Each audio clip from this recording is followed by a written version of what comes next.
të nderuar kolegë, Shqipëria e sotme ndodhet realisht në një udhkryq historik, në raport me integrimin evropian. Dhe ky udhkryq nuk ka të bëjë me hapjen apo me mbylljen e kapitujve, as negociatave. Nuk ka të bëjë as me ceremonit, me konferenca ndërqeveritare, me propagandën e përditshme që qeveria përpiqet që t'u servir shqiptarëve.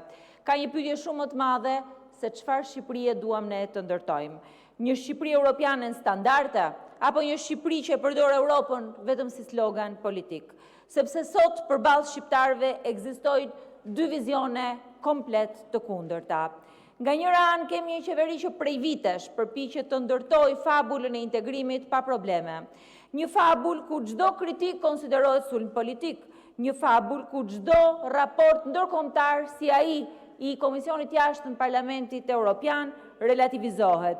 Një fabul ku integrimi reduktohet në miratime ligjesh, shpeshherë me procedurë të përshpejtuar, në ligje me porosi, në ligje që mbrojnë interesa e në propagandë institucionale. Një integrim në letër, po jo në realitet. Një integrim në konferenca, po jo në jetën e qytetarëve. Një integrim që shpesh bie ndesh edhe me frymën dhe gërmën e marrëveshjes të stabilizim asocimi, që duhet të ishte dokumenti udhëheqës në të gjitha vendimet e këtij parlamenti. Nga ana tjetër, sigurisht që qëndron opozita, shoqëria civile, mediat e lira, shumica e shqiptarëve që kërkojnë diçka tjetër, ndërtimin e Europës këtu në Shqipëri, para se Shqipëria të zbrazet, jo si slogan, jo si dekor politik, por si një standard jetese, si një standard demokracie e si një standard shteti. Mes këtyre dy vizioneve ekziston sigurisht një diferencë e madhe, një lum i madh që na ndan. Një lum që ndan ata që integrimin e duan thjesht për zbukurim propagande e ata që e konsiderojnë integrimin si një proces transformimi kombëtar. Sepse integrimi nuk është marketing politik, nuk është as lajmi i ditës, nuk është as garë deklaratash, nuk është as numër ligjesh të miratuara brenda një nate në errësirë. Ai është një ndërtim institucionesh, është sundim ligji, është ekonomi funksionale, është liri mediatike, është ndarje pushteti, është meritokraci, zgjedhje të lira të ndershme, është një shtet që respekton qytetarin e jo një parti që kontrollon shtetin. Prej vitesh shqiptarët kanë parë një shumicë që procesin e integrimit e ka trajtuar si një eksperiment mbyllur pa transparencë, një proces pa debat publik, pa konsultim real, pa përfshirje të opozitës, pa respekt për institucionet kushtetuese. Një proces që sipas qeverisë ka nevojë vetëm për burokraci, por jo për reforma reale, jo për zbatim standardesh. Dhe pikërisht këtu fillon dhe problemi më i madh. Sepse pas gjithë kësaj fshehtësie, sigurisht që qëndron dhe frika. Frika që qeveria shqiptare ka, qoftë nga standardet, qoftë nga transparenca, frika edhe nga vetë procesi integrimit, sepse ai në fund të ditës është një pasqyrë që nuk gënjen, një pasqyrë që tregon realitetin e Shqipërisë. Dhe kjo pasqyrë sot është shumë e qartë. Raporti i Parlamentit Evropian për Shqipërinë nuk është një raport propagande, nuk është një raport as ceremonial, është një skaner politik dhe demokratik i gjendjes së vendit.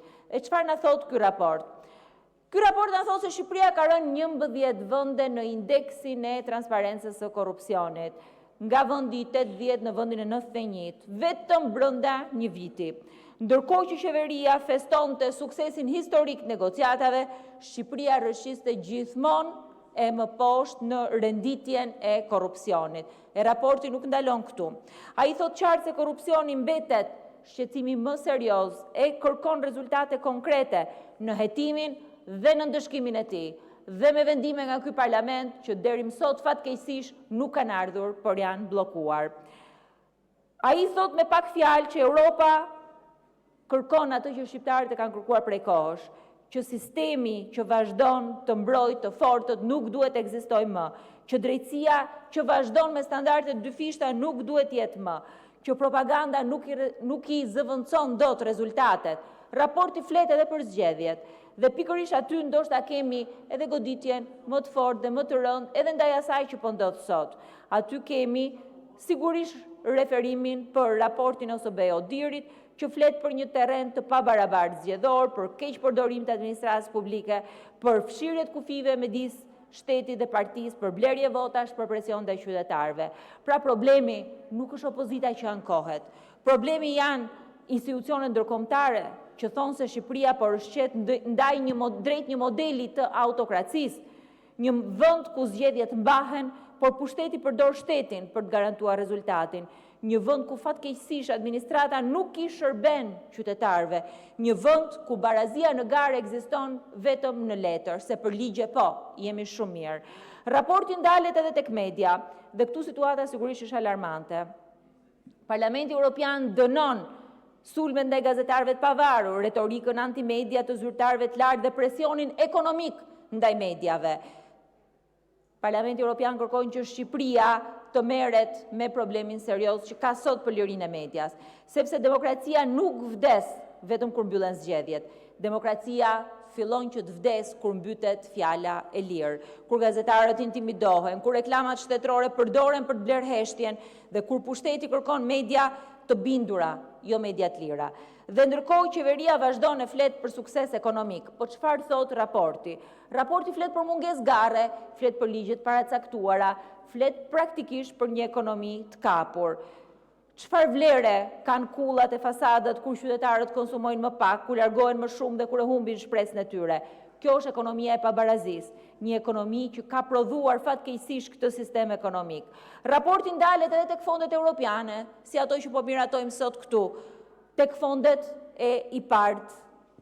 Olafi ka identifikuar parregullsi të rënda në përdorimin e fondeve europiane për bujqësinë. E ky është një turp kombëtar, kjo është një njollë shumë e madhe, jo mbi Shqipërinë, jo mbi ne si opozit, po mbi institucionet shqiptare, sepse fondet që duhet ndihmonin fermerët për zhvillimin rural, për ekonominë e tyre, fatkeqësisht edhe ato janë damkosur, janë njollosur dhe ato nga korrupsioni.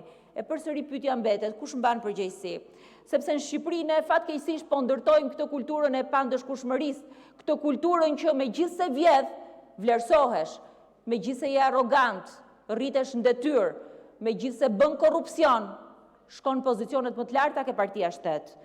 Fatkeqësisht një kulturë ku nuk mbahet përgjegjësi politike, ku skandalet relativizohen e ku dështimet mbulohen me propagandë. Raporti flet edhe për drejtësinë, unë besoj që ky është një moment që të gjithë duhet ta bëjë të reflektojmë. Shumë vite reform, shumë vite propagandë, shumë vite premtime, përsëri raporti thekson se presioni politik mbi drejtësinë vazhdon. Pra problemi nuk është vetëm tek emrat e gjyqtarëve, të prokurorëve që shkojnë e vinë. Problemi është kultura politike e kontrollit, kultura politike për të vendosur presionin kudo, edhe tek gjyqësori, dhe pa ndryshuar kjo kulturë nuk mund të ketë kur shtet evropian. Raporti flet sigurisht edhe për mjedisin dhe për ligjet që janë miratuar në këtë parlament që dëmtojnë mjedisin, flet njëkohësisht edhe për ligjet e investitorëve strategjik, flet njëkohësisht edhe për shumë fusha të tjera të cilat ne jemi pas e do vazhdojmë të jemi pas. Të gjitha krizat e Shqipërisë janë reflektuar atje.